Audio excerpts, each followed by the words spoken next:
تعجيلا للفرج ونصرة لكل مظلوم وأمانا لهذه البلاد وطاعة للمولى صاحب العصر والزمان، نستذكر مولانا القائم من آل محمد. رحم الله من ذكر القائم من آل محمد. تقدم لي خطوة ببركات الزهراء حتى الأخوة اللي برا يدخلون ويانا.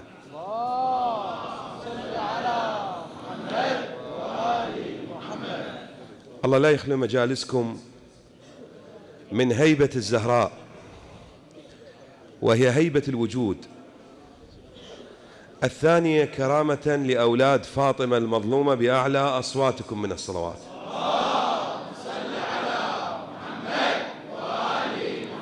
سلامة السادة والمشايخ العلماء لوقار مجلس الزهراء الثالثة بأعلى وأنمى وأخلص الصلاة على محمد وآل محمد. اللهم صل على محمد وآل محمد. ما في مشكلة، جيبها، ما في مشكلة. هم يستطيعوا من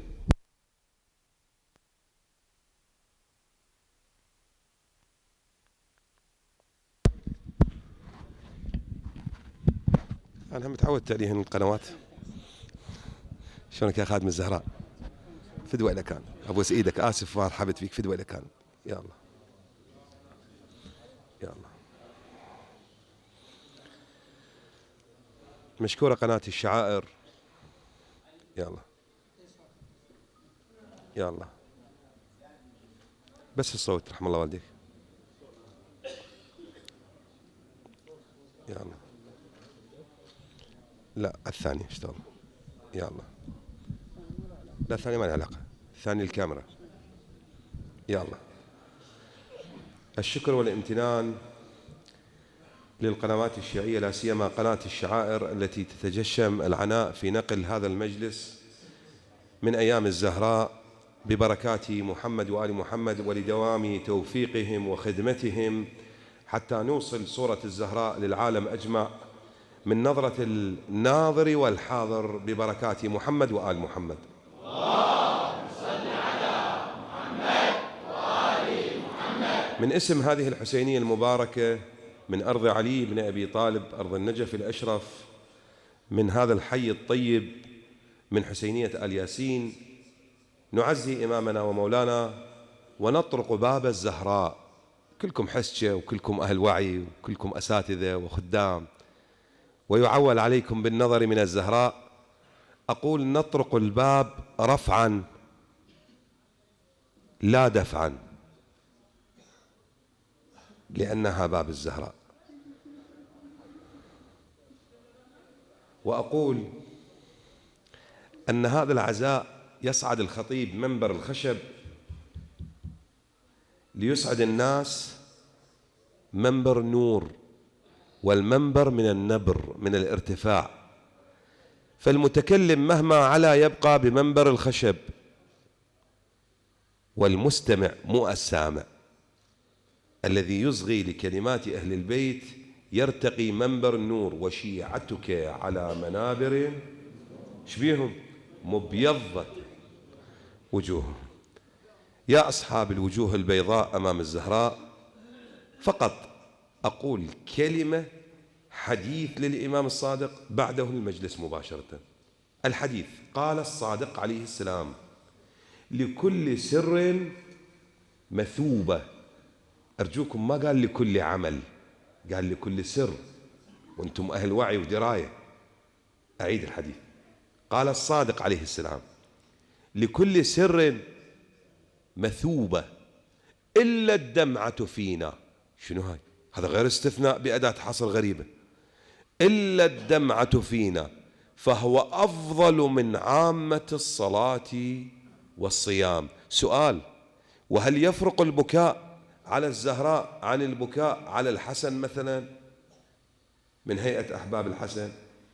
يفرق البكاء على الحسين من البكاء مثلا على زينب؟ هل يفرق البكاء على زينب من البكاء على الزهراء؟ نعم يفرق. الحديث النبوي الشريف: البكاء على زينب كمن بكى على أخويها، يعني مجموع البكاء على الحسن والحسين. الحديث الذي ينقله المقدس الأردبيلي على الله مقامه يقول: لكل باكي ثواب. والله اسمع الحديث، لكل باكي ثواب إلا الباكي على فاطمة ثوابه يختلف. شنو ثوابه؟ من رخصة أولاد الزهراء عليكم العزاء أبوي. إلا الباكي على فاطمة. ليش؟ قال لأن الباكي على فاطمة ثوابه أن يقبله صاحب الزمان بين عينيه. والله من طبيت إلى هيبة هذه الحسينية أنا شايف أعداد كبيرة من دول العالم، شايف عزيات خلال 20 سنة على المنبر الشريف أشكال وألوان، بس هيبة هذا المجلس تفرق. مو مجاملة لكلمة واحدة أقولها، خلي تظهر بالفضائية ويسمعها العالم. شفت وقافة كانها وقافة فاتحة، فهذا المنظر لا تبطلونه، هذا يليق بمقام الزهراء. واقفين سرى وين الشباب الله يحفظهم، خدام هذه المدينة، خدام هذا المسجد والحسينية المباركة، يردون يعطون إيحاء أنها نصب لها العزاء فاتحة إلى 1400 عام أكو وقافة فاتحة الزهراء. باكر أوصي السادة يوقفون أول السرة. لذلك أبدأ العزاء كما قال المقدس الأردبيلي: إذا أردت نظرة صاحب العصر والزمان، نظرة تستكمل بها الكرامة عنده، فقل: يا فاطمة يا فاطمة يا فاطمة، صلى الله عليك يا سيدي ويا مولاي يا أبا عبد الله، يا غريب.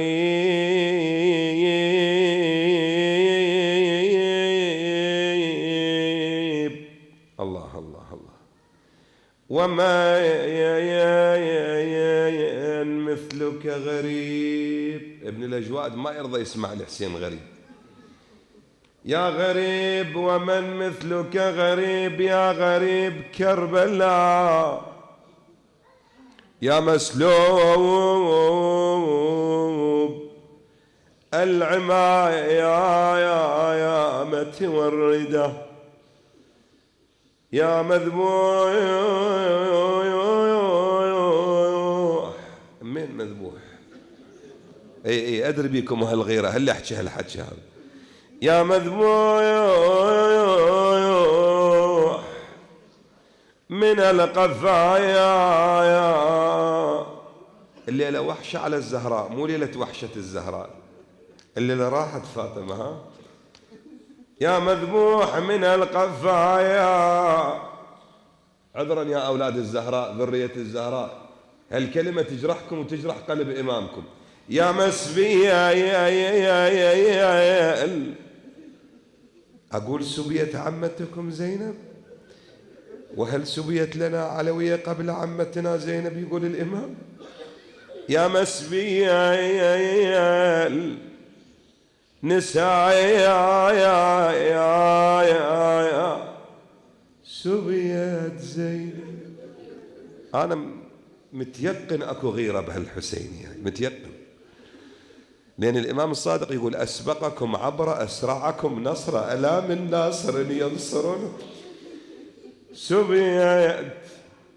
شو أسولف وياكم أنتم أهل العلم والموعظة والكرامة؟ ماكو غير الحاج زاير.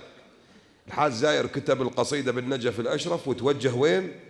إلى كربلاء. نص الطريق بالحيدرية خان النص يقول: ظهر لي سيد عليه سيماء الأنبياء والأوصياء، ما عرفته أول مرة. قال: حاج زاير كتبت القصيدة والقصيدة كلها مقبولة. قلت له: نعم. ما سألتش مدريك بالقصيدة؟ قلت له: نعم. قال: ولكن لا تقرأ المقطع الأخير إلا للملمات. يقول: قلت له: شبيه ما مقبول المقطع الأخير من القصيدة؟ قال: لا، أكثرهم قبول، ولكن لا تقرأه إلا للملمات. إحنا عندنا ملمة يا صاحب الزمان، إحنا تظاهر الزمان علينا وشدة الفتن بنا، أي والله، وغيبة نبينا وغيبة إمامنا، أي فقد نبينا وغيبة نفسه. والله هو مثل النبي بخلقه وعظمته ووجوده. اسمع الرواية. يقول: قال الحاج زاير، قال لي حاج زاير: أتحضر مجلس الحسين؟ قلت له طبعا أحضر مجلس الحسين. أنا أريد أسأل العالم كله، مو بس الفضائيات ولا الحاضرين، أريد أسأل العالم كله، أريد أقول هذا السؤال. قال له حاج زاير أتحضر مجلس الحسين؟ هو صاحب الزمان ما يدري بيه حاج زاير. قال له نعم أحضر مجلس الحسين. قال له تقبل أختك، أنت أبويا اللي شاهدنا بالفضائية وأنتم الحاضرين بدعة الزهراء، خلي بالك ويا الزهراء، تقبل أختك نجيبها بطرق عبايتها توقف هنا على المنبر؟ بس هذا السؤال استاذنا، أختك أو بنتك هنا توقف قدام الوادم، تقبل مولاي؟ سادتنا أولاد الزهراء ذرية فاطمة، هنا تقبل أختك توقف؟ قال له لا، يقول ربك. قلت له لا سيد ما أقبل. قال أنت بالمقطع الأخير تقول مو أختك أخت العباس تقف في مجلس يزيد، هم مو مجلس الحسين، ها مجلس يزيد. خلنا نقراها سوية ونفتح العزاء. جينا ننشد كربلاء مضيعين، هلا بأهل الغيرة والله. جينا ننشد كربلاء يا مضيعين، بيها زينب قال وين. وداعة الزهراء أنا أمام العالم، خو أمام الزهراء أهم من العالم. أرد أقول هذا المجلس المبارك كرامة لهذه الروحانية، أي دعوة تتوجه لي أجي على راسي حبا بهذا الصوت، هاي الروحانية. يمتى ما يودون علي أهل هذه الحسينية أهل هالعزاء أجي أنا خادم ممنون يا فاطمة، يلا طلعها من قلبك. جينا ننشد كربلاء مضيعين، هلا بيها زينب قال وين. ما شاء الله يسروها ولا لها واحد فز، ما شاء الله حاولها بليل وقطع. جينا ننشد وين ابو،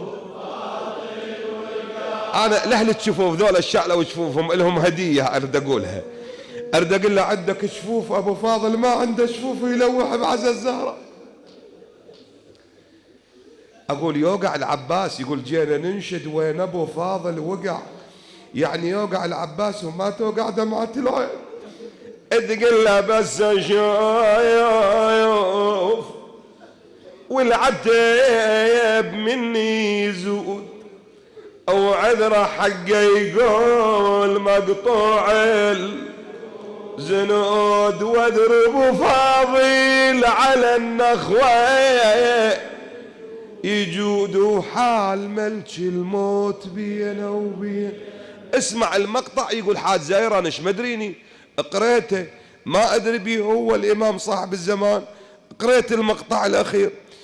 يقول قلت له جينا ننشد هم صدق بالشامعي، وحطوا بطشت الذهب راس الشيء، او طبوا بزينب بزينب. اخت العباس عمي مو اختك لا تخاف، اختك محصنة قاعدة ببيت. طبوا بزينب لعد مجلس، مو مجلس الحسين مجلس يزيد. ها يقول والله ما شفت الا هذا الرجل العظيم السيد المهيب العظيم، يقول وقع على ركبتيه. قال لي قلت لك لا تقرأ المقطع إلا للملمات، مولاي الدواعش يقتلون بأبنائنا من الحشد الشعبي المقدس والجيش، وما عندنا حيلة إلا أن نطرق بابك يا ابن الزهراء. وانساب زحف لينا يا خويا الجيش، وانساب وما ظل شرف عند القوم، وانساب سلبونه وخونا انذبح، وانساب علي وهو علي حامل حميد. اي والله علي وهو علي حامل. هلا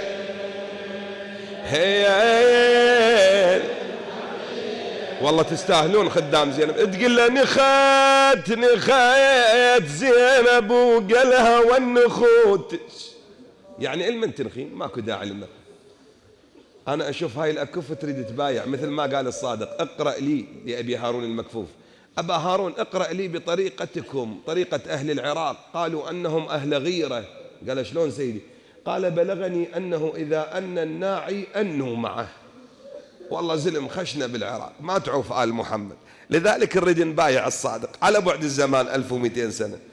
والله نخزن ابو قالها والنخوتج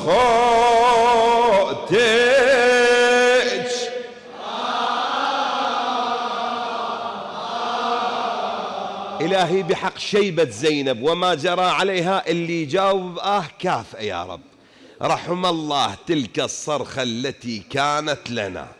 هنيالك يلي تقول والله نخزين ابو قالها والنخو صيح هلا بيك.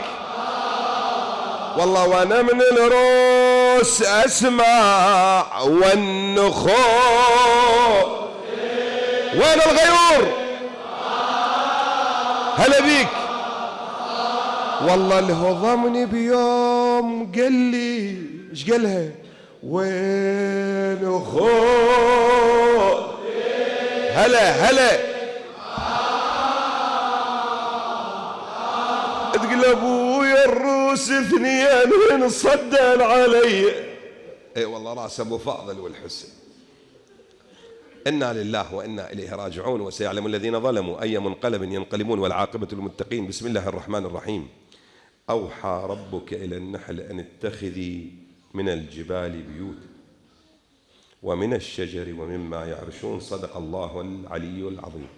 إخواني القرآن قوامه 6236 آية، 6236 آية قوامه من قول الإمام الحسين بعبارة جامعة مانعة. شنو العبارة الجامعة المانعة ل 6236 آية؟ شنو القاعدة المفترضة التي تحكم جميع القرآن؟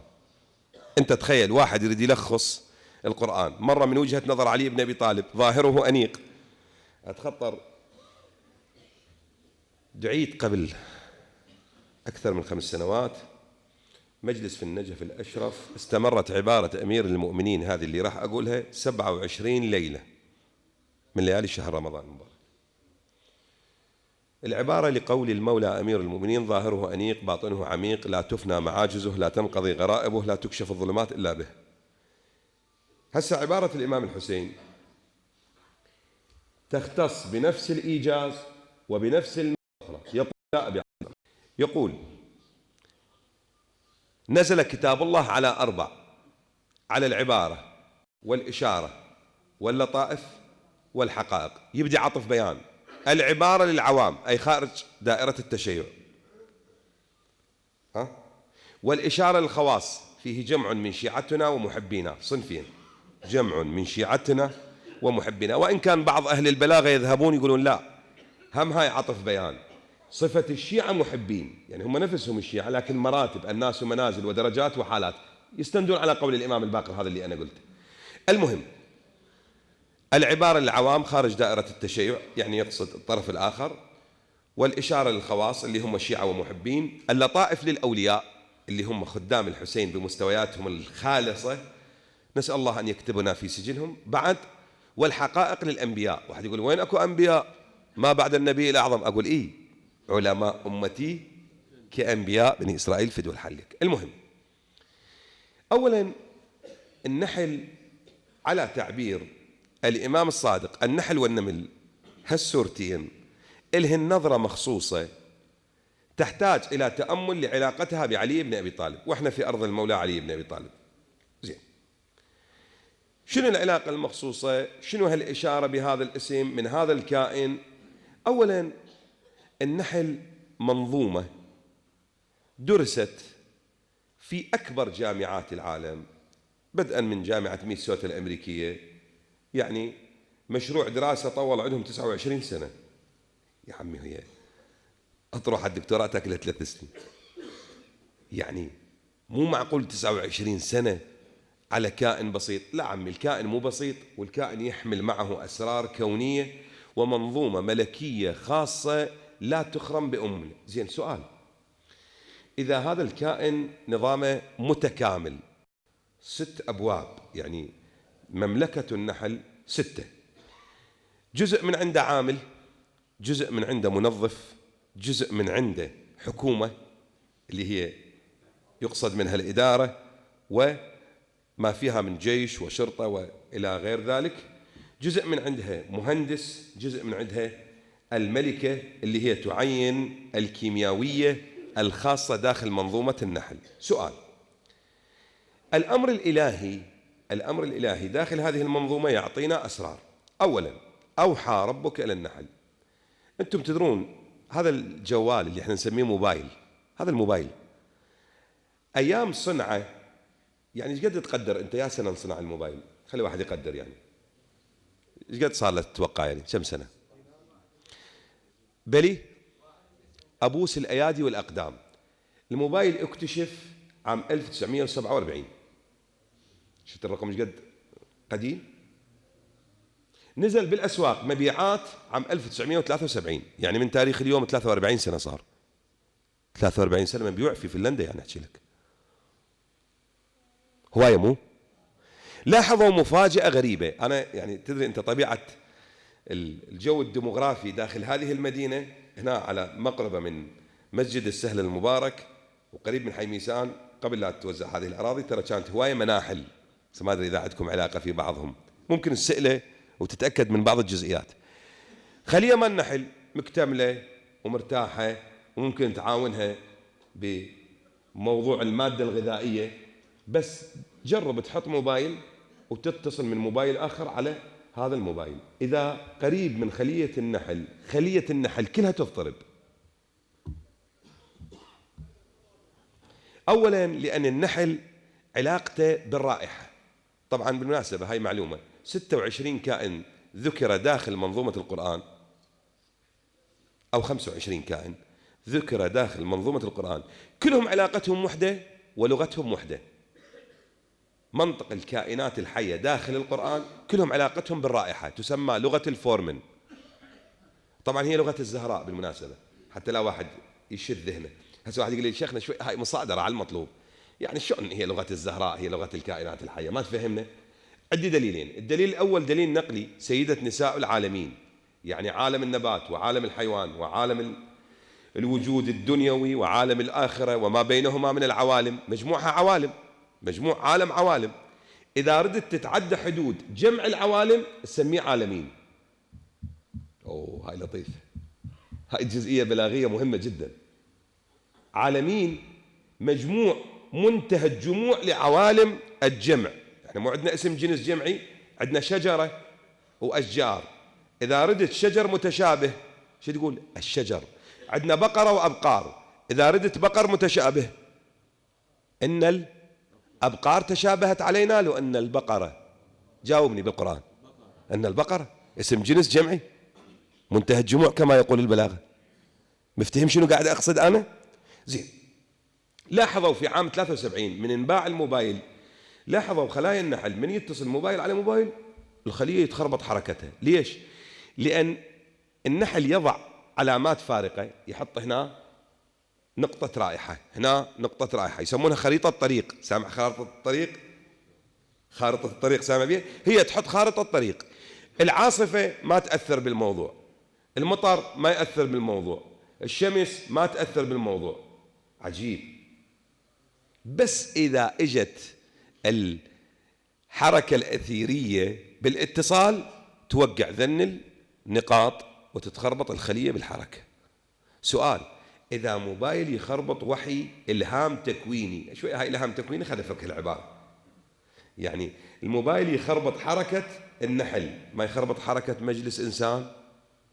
ولذلك احنا ترى من تاريخ دخول الموبايل بحيز الاستخدام، إذا أعطيك إحصائية ديموغرافية من محاكم العراق في نسب الطلاق، والله العلي العظيم مرعبة، بس أنا أخشى من التلفزيون تظهر هاي الإحصائيات، لأنه هاي تبعث على اليأس مو على التفاؤل، يعني طاقة سلبية مو طاقة إيجابية. مولانا المشاكل اختلفت نوعا وعددا كما وكيفا نسبة 48% مولانا. أنت تعرف شنو هاي النسبة؟ كان 2%. نوع المشكلة اللي أريد أقصدها أنا من داخل البحث، مشكلة وفق منظومة تنظيم مجتمع داخل باحث اجتماعي يحددها 2% كانت المشكلة، توصل خلال 10 سنوات من استخدام الموبايل إلى 48%. عمها يراد لها شقة ثوب، مو يراد لها مجلس. تعرف شنو معنى هاي الحكاية ايش قد خطرة؟ زين، نبلش نفك موضوع الإلهام التكويني. الغريب اكو ظاهرة يسمونها ظاهرة سكر النحل، اللي يحب يتأكد منها بالانترنت، اللي يعني الموسوعات مثل موسوعات نشر الأمريكية، موسوعة بالإنجليزي هم يحب يتأكد معها، مثبتة. النحل تشذ وحدة من العاملات تروح إلى تفاحة متعفنة، يعني نفس مادة صنع الخمر، هيك بصراحة أحكي لك إياها. تفاحة متعفنة تعطي نفس مفعول فعل الخمر، يسمونها ظاهرة سكر النحل. تأخذ من هذه التفاحة تبدأ تترنح، لأن هاي المادة الخلية الموجودة من تعفن التفاح تعطيها أثر مسكر. يلزمون هذول الجنود العمال على بوابة النحل يكسرون جناحها عقوبة. إيش قد يلا يلتئم جبر الجناح؟ 48 ساعة بالضبط، على مسافة ما يذهب أثر المسكر من النحلة السكرانة. قبل لا أتم في هذا المشروع، الإخوة اللي جالسين على الشارع أرد أحكي الهيئة الطيبة، هاي هيئة أحباب الحسن عليه السلام، قاعدين على فراش لو علقة أبويا الولد الله يحفظهم، فراش أكو؟ إيه مولانا الله يعطيكم العافية، فد ولا تقصرون. ترى الفراش لخدام الحسين ضرورة نفرش لهم عيوننا، مو بس الفراش. اللي تقعد بلا فراش زينب وبنات الحسين، هناك يقعدن بخرابة. النتيجة لاحظوا هذا أثر المسكر يذهب بعد 48 ساعة، هم ما يسمحون لهذه النحلة بالدخول إلا أن تغتسل. ليش؟ لأن ثابت بالعلم قطرة من الخل أو قطرة من الخمر تفسد بحر من العسل. فحتى إيه ما أقول لك شغل الله خوش شغل. إحنا شغلنا عمي مو خوش شغل، والله إحنا شغلنا مو خوش شغل. هات شوف، نرقع دنيانا بتمزيق ديننا فلا ديننا يبقى ولا ما نرقعه. وحقك شوف موبايل يدق يشتت الانتباه، يأثر على وحي المجلس شئنا. لذلك احنا شو نقول مرات ننطب الصلاة، نقول رجاء إغلاق الموبايل أو جعله صامتا حتى ما يأثر على إمامة الجماعة وكذا. لا يأثر. هسه أثبت لك شلون يأثر داخل منظومة البحث.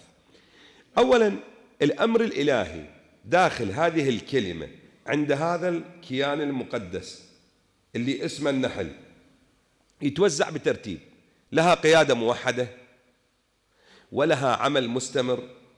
ولأن عين النحلة سداسية، هاي شوي حلوة المعلومة غريبة، تتكون تنظيم الخلية بشكل سداسي. أعطيك إياها بعبارة بلاغية: والذي نفسه بغير جمال لا يرى في الوجود شيئا جميلا. عمي كيف خلفت الشام؟ قال له عبادة وصلاة وخير من الله. قال له صدقت. طب واحد ثاني، كيف خلفت الشام؟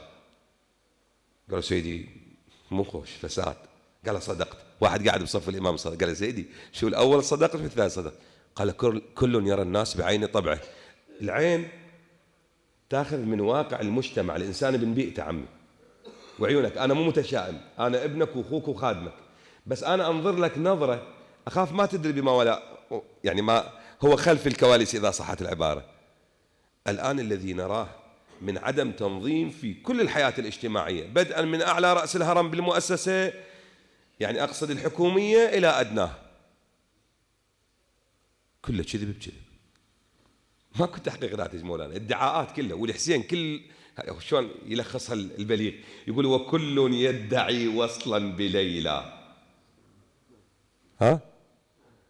وكل من يصيح ليلى صاحبتي، وكل يدعي وصلا بليلى وليلى لا تقر لهم بذاك، إذا بجست دموع من خدود فتعرف من بكى ممن تباك. يبا كله يقول لك احنا ربع علي بن ابي طالب ونحقق الانسان. وين انتم ربع علي بن ابي طالب عمي؟ علي بن ابي طالب يحكم 57 دولة، ابسطها نص العراق بتعداد اليوم. لأنه العراق كان من الكوفة، من هذا المكان المقدس اللي أنتم به، إلى البصرة كان 36 مليون في زمن خلافة علي بن أبي طالب. أخاف ما قايل لكم بالخرائط الديمغرافية 36 مليون و57 دولة، ووحدة من الدول اللي هي الآن 4 دول، فلسطين وسوريا ولبنان بعد والأردن، ذني كلهم كانوا بلاد الشام في زمن علي بن أبي طالب. لا أدري يزيد ضيع 33 دولة ب3 أشهر، طبعا كان يزيد هو ضيع بس 33 دولة، ضيع الوجود كله بقتل الحسين. لا أدري، بس أنا أقصد لك يدير 57 دولة، فرد ينام على بساط بسيط، خادمه يلبس ب5 دراهم وهو يلبس بدرهمين. مو بس هاي، لا مو بس هاي، يصل إلى مستوى العدل علي بن أبي طالب أن يلقب علي أمير النحل ويعسوب جاوبني عليها، علي أمير النحل ويعسوب هاي شوية مهمة، يعسوب الدين، انتبه زين. ودي أفك البحث بس ما أقدر أتجاوز 45 دقيقة لأن هذا عرف الموالين. مولانا تدري ليش علي بن أبي طالب سموه أمير النحل؟ تدري ليش يعني؟ مار على ذهنك لو ما مار؟ أكو غزوة لا تقل بالأهمية عن معركة خيبر، ولا تقل عن معركة الخندق، ومروية بأكثر من 83 سند عد السنة، وأنا الله يشهد راح أنقل لك إياها من الكتب العامة، أخاف لا تقول من الشيعة وبها غلو أبد، بس مارش من الشيعة لوحة. أكو غزوة اسمها غزوة بني سليم، قوم من اليهود أذكياء، هم دوم اليهود يعني جديد عليهم الصنعة يعني. ذولا كل ما أراد النبي فتح بني سليم، عندهم حصن مثل حصن خيبر، بعثوا بالنحل، طبعا راح فلان راح فلان راح فلان. أنا مرات حقيقة من أقرأ التاريخ أقول يعني النبي ما هضم الموضوع وحاشاه، نبي كامل ما ينطق عن الهواء إن هو إلا وحي يوحى، كان ليش يوديهم كل مرة؟ قال أنا أقول لك ليش يوديهم، لأن بس يودي علي بن أبي طالب لقدام يقولون والله لو ودينا شاف فتحناها، إيه لا يقيم عليهم الحجة الشرعية. ولذلك الإمام المهدي يقول إقامة الحجة الشرعية على أي واحد من البشر هو الالتفات إلى الوجوب العقلي في تجنب الخطر، أصل القاعدة الأصولية. ألم أولكم فلم تنصفوا، هذا قول الإمام، تحولت إلى القاعدة الأصولية. انتبه شنو قاعد أقول، يقول شوية نحكي سريع مو يلا مثل النحل نعمل بشكل سريع، والقليل أفضل من الحرمان. ود فلان ما فتح، ود فلان ما فتح، ود فلان ما فتح، قال أنا أعطي الراية علمه. علي بن أبي طالب أكو ورق صفصاف، شايفين الصفصاف هو ما بي ثمر، ما بي ثمر. أكو شي بيت قديم دائما يقول هم ترجب الصفصاف فدوى حلقك، حافظينه شيب هذول ربعي الشياب يتذكرونه، هم ترجب الصفصاف يطلع ثمر بيه وانا على شود عداي ازرع. هم اعداء علي بن ابي طالب، هذا يرحم وياهم البيت، اسمع زين. اخذ علي بن ابي طالب اوراق من الصفصاف، نظر الى الريح والرياح مرسلات بامره، حرق الورق، الريح اخذت رائحه حريق ورق الصفصاف. النحل اللي هدوه ذولا يهود بني سليم رجع عليهم، سلموا المفاتيح بلا ضربة سيف. النبي ودع لعلي قال له تعال يا بعد وجهي، على قولته أنا تعال يا حبيبي تعال من فدوى لهالوجه هذا. شلون قاتلتهم؟ قال بما يقاتلون، كم حاطين لهم حصن، لا يلوح سيف ولا يلوح سهم ولا يلوح رمح، وإذا رأيت أن الخيل تفر من النحل فأرجعت النحل عليهم. قال عافية. رفع يد علي، هاي غير رفع يد علي في البيعة، بيعة بيعتين مجاب العمر كله يصيح اللهم والي من والاه وعادي من عاداه وانصر من نصره واخذل من خذله، شال ايده قال هذا أمير النحل ويعسوب الدين. نبص الثاني، هو ايش عنده غير النبص؟ هو عنده غير عليه من مسوين عزاء الزهراء احنا حقيقة عليه من قال لما اسميته أمير النحل ويعسوب الدين. يا رسول الله من فدوى لتراب رجليك، مو بس فدوى لحلقك. جاوب جواب احنا بتعبيرنا العراقيين راجدي على عينه. أنا أدري هذا المجلس يبث فلازم أترجم كلمة راجدي لأنه بالخليج ما يعرفون راجدي، يعني كف، ضرب كف على عينه. شلون يا رسول الله؟ قال لي أن اسمع كلام النبي الذي لا ينطق عن الهوى، قال لأن النحل لا يأكل إلا طيب ولا يخرج إلا طيب، فعلي أمير الطيبين يا علي، أقول هذا الطيب الموجود بالمجالس سميه، هذا طيب. لذلك أكو فارق بين حشرتين، بين النحل والذباب. هذا يأكل رحيق الورد ويطلع أطيب الطعام، وذاك مكان القمامة وتعرف شي يطلع. وحقك إن مثلي ومثلكم، قالها النبي صلى الله عليه وسلم، كمثل رجل أوقد نار، لما استوى النور هرب الخفاش وجاء الفراش. أكيد على مستوى الطيران، هذا يهرب من الظلام وهذا يجي للنور، واضحة. ولذلك الفراش حطوا له زجاج حول النور، ليش؟ لأن يصطدم.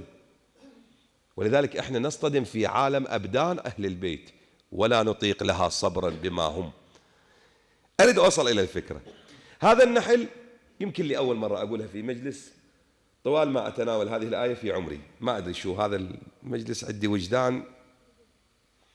إلهي بحق شيبة الحسين اجعل نظرة صاحب الزمان في هذا المكان. اسمع شنو راح أقول. الأمر الإلهي اجى للنحل الذكر لو الأنثى؟ جاوبني أنت واعي. هو قالها أن اتخذي فدوى حلقك، ذكر لو أنثى أبويا أهل الغيرة لجاويد هالميسان جوار صاحب الزمان، أنثى لو ذكر؟ أنثى. المنظومة الإلهية كلها قائمة على إحساس الأنثى وعلى مشاعر الذكر. ولذلك قال رسول الله: بارك الله بالرجل المشعر والمرأة الحساء، مو الملساء، لا توجد رواية لا عند السنة ولا عند الشيعة، هاي بس العرف ينقلها. والمرأة الحساء، سألوا الإمام الصادق قالوا: شنو الرجل المشعر؟ يعني افرض الله خلقني أصلع، يعني الله ما مبارك بيه. افرض الله خلقني أحص، يعني الله ما مبارك بيه. هم قل له ربي مو أنا خلقت روحي، غير أنت تبارك الله أحسن الخالقين. صح بويا الحكي؟ ما يصير. قال الصادق: الرجل المشعر الذي عنده شعور بالمسؤولية، ما يصير يحاسبني على شيء أنا ما ممتلك به الإرادة، ولله الحجة البالغة. والمرأة الحساء، مو اللي ما عندها شعر، اللي عندها إحساس. ليش مشاعر المرأة إحساس ومشاعر الرجل شعور؟ قال: لأن مشاعر الرجل ردة فعل عن الفعل، يعني بتعبير الإنجليز أكشن رياكشن. يعني شلون؟ قال المرأة منبع الإحساس. ولذلك شوي هاي العبارة حلوة بلاغية: الشمس مؤنثة والقمر مذكر فدوى حلقك، والقمر انعكاس الشمس. يعني الرجل يأخذ عالم الشعور من ذلك الانطباع المتولد عند المرأة. ولذلك وراء كل رجل عظيم امرأة، وليس العكس، ليس وراء كل امرأة عظيمة رجل. لأن ضرب الله مثلا الذين آمنوا امرأة فرعون من علو والدين. زينة هاي من علو والدين؟ هو بس فرعون من علو والدين، بيت دواعش من علو والدين، واللي يعتدي على الزهراء من علو والدين، والتاريخ مملوء من علو والدين. التاريخ مملوء. أولئك يلعنهم الله ويلعنهم اللاعنون. أخاف واحد يقول هاي سوء أدب مولانا. أقول لك ايش أسوي غير الله عز وجل يقول: فمن يكفر بالطاغوت بعدين يلا يؤمن بالله، متبرئ أولى من التولي. ولذلك بلغة الحوزة أستاذنا العزيز، بلغة الحوزة مو رفع المانع أولى من وجود المقتضي في باب العلة؟ رفع المانع أولى من وجود المقتضي. محل الشاهد محور قضية الزهراء أنثوية. ولذلك أخاف واحد يسأل: خرجنا من الخدور ناثرات لا زينب ما طلع شعرها لا وحق، شيبة الزهراء خرجت ناثرة شعورها مو شعرها. ولذلك هسه افتهمتها؟ واضحة؟ يراد لها صلوات. اللهم صل على محمد وآل محمد. مرة سويت مسابقة بين البصرة والناصرية والعمارة، وبعدين لحق بها الكوت وبقية المحافظات. قلت لهم أريد أشوف ياها أعلى صلوات حتى يحكم الجمهور على صلواتكم. اليوم أنا شو عندي هيك نية، أقول أنتم بالمسابقة تأخذون لو مركز أول لو أول. صلوات على محمد وآل محمد. اللهم صل على محمد وآل محمد. مثلها بنية تعجيل الفرج لمولانا صاحب الزمان. اللهم صل على محمد وآل محمد. الله يبيض وجهك. محل الشاهد أن اتخذي أمر أنثوي. ولذلك مملكة الوجود أمر أنثوي. يا أحمد لولاك لما خلقت الأفلاك. يا علي ولولا علي لما خلقتك، ولولا فاطمة. جاوبني. لولا فاطمة ما خلقتكما. عجيب. أن اتخذي البيت من المبيت. ولذلك يقول علي بن أبي طالب أول ما يبتاع، ينقلها العلامة الحلي على الله مقامه، يبتاع يعني يشترى، بلغتنا العراقيين يقول يشتري. أول ما يبتاع البيت يعني أول ما تشتري بيت خلي بيه سكن لعيالك. وآخر ما يباع البيت يعني آخر شيء تتوازع لي على قول تهمة. سؤال: البيت من المبيت بيت الله، يا نولد بيه يا هو بات بيه. ولدت ببيت الله وقلبك بيته وأنت وليد البيت فافخر على الدهر. سؤال: لما دخل في بيت الكعبة أصبحت الكعبة اسم جديد، ما كانت يسمونها مشرفة. بعد الولادة راجع التاريخ، راجع كتب الشيخ عباس القمي، سميت الكعبة نفس الشريف اسم الفاعل اللي طب المشرفة شرفها اجى للنجف سواه صيغة أفعل أشرف.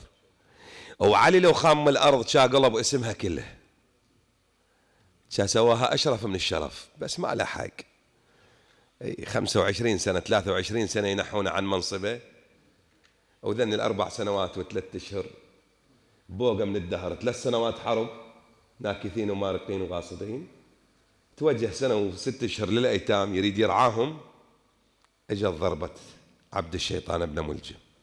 مو أقول لك هو التاريخ يا عمي يرحم علي بن أبي طالب حتى يرحمني أنا إياك. يا علي إنك مبتلى ومبتلى فيك.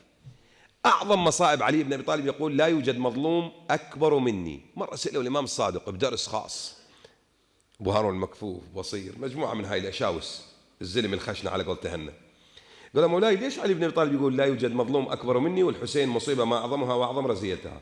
قال ها، قال النبي بعلو الشأن العالي لا متناهي راح قبل فاطمة،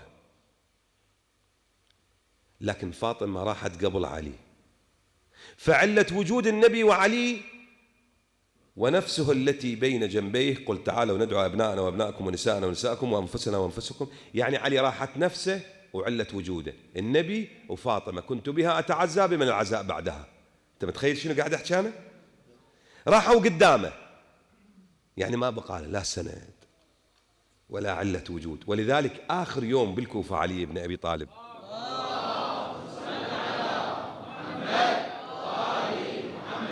آخر يوم في دولة علي بن أبي طالب هنا بالكوفة صف ركبتيه، يعني وقف وقفة عدلة، صلى ركعتين، نزل على القاع، ضرب القاع، صح يا فاطمة لقد أنزلوني. هنا هاي ما بين مسجد الكوفة والسهلة بهاي المنطقة. يا فاطمة لقد أنزلوني حتى صاروا يقولون قال علي وقال معاوية. يا فاطمة مللتهم ومللوني وبغضتهم وبغضوني، متى يبعث أشقاها فيخضب هذه من هذا؟ يا علي، سامع واحد من يتعب من المجتمع شلون يتمنى يروح. يا فاطمة اشتاق الحبيب إلى الحبيب. أي والله حقك يا علي. لذلك عمار بن ياسر، أي حقيقة يعني أنا صار 45 دقيقة الآن على المنبر الشريف، أريد أهيئ المجلس إلى ضلع الزهراء المكسور بين الحائط والباب. أي والله، وأريد أتشرف أنا وأنتم وجميع الموالين والسامعين والناظرين بحبيبنا الغالي المخلص اللي صار سبب في هذا المجلس. حقيقة يعني أنا ممتن منه. اللهم اشهد إني أقدس عالم الرواديد، أقدس عالم الشعراء، أقدس عالم الخدام، أعظم وأكبر فيهم عظيم الخدمة جناب الملا علي العيساوي، اللهم يعلي مقامه بحق الزهراء. اسمعها الرواية. أميرك علي، إمامك علي، لما غابت الزهراء سلام الله عليها ما طلع 4 أيام، في رواية 5 أيام ما طلع. عمار بن ياسر يقول بعثني المقداد قال لك شأن قلبك يعني يحب علي وعلي يستحي منك، اطرق الباب، قل له فقط نسلم عليه نعزيه، بس نقول له الله يجابرك مولاي، بس نقول له أعظم الله أجرك ونروح. يقول عمار انبريت لها، قلت أنا أروح.